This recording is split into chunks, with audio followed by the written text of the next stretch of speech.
Hey Walleye Wisdom Watchers, this is Gary Spiker reporting from the National Walleye Tour, Day 2 of our event up at Red Wing, Minnesota.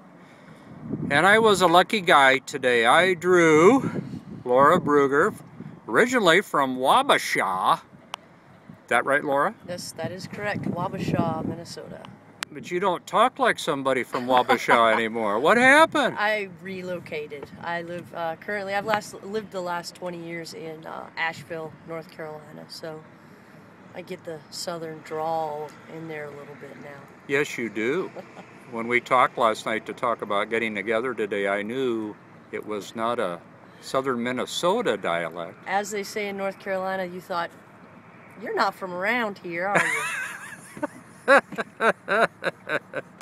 Well, that's one of the interesting things about this tournament fishing. You find that all these pros from all these different parts of the country, they all seem to have their own little dialect. So, yeah, so you flew back, you've been fishing, did a little pre-fishing with your brother Bob. Yep, just one morning, that's all we had time for. I couldn't take off that much work, so. Sure.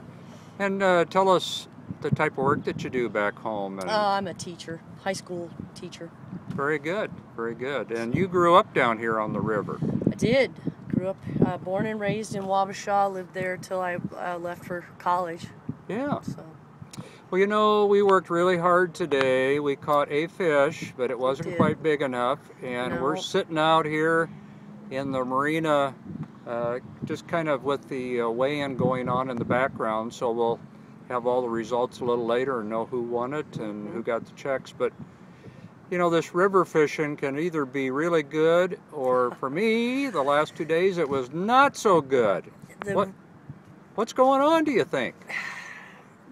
I think the river is a very finicky thing.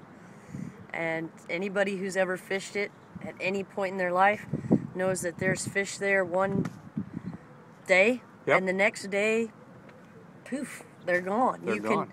Or you can be somewhere and fish, you know, a couple hours and nothing, and then all of a sudden, boom, fish left and right, and as quick as they're there, they're gone.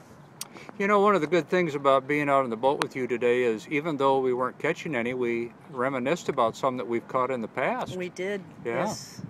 And I understand you like to catch trout? I do, yes, I like to trout fish also. Wonderful. It's a little more accessible in North Carolina to trout fish, although there are walleye there. Walleye in North Carolina? How can that be? They've got some rivers that they've dammed off that are very deep, and I assume they had to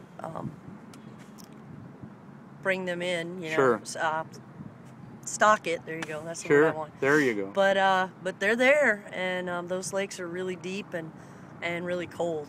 How do they catch them in that deep water then mostly? It's like fishing a big lake, even though it's not. These lakes aren't. They're very narrow, but very long, and so they use dipsy divers, downriggers, all that good stuff, lead core, the whole 9 yards. Hey, that's some really good news for our Walleye Wisdom watchers, that there are walleyes in North Carolina. It's the furthest state south that has them. Aha! Something new. Well, Laura, wish you really good success the rest of the tournament season. I'll look forward to seeing you at Port Clinton, Ohio. I will be there. It will be. Hope maybe we'll get together there. Well, and maybe have a better time. Yeah, that'd be great. Laura, thank you for being my partner today. Thank you for having me. You bet.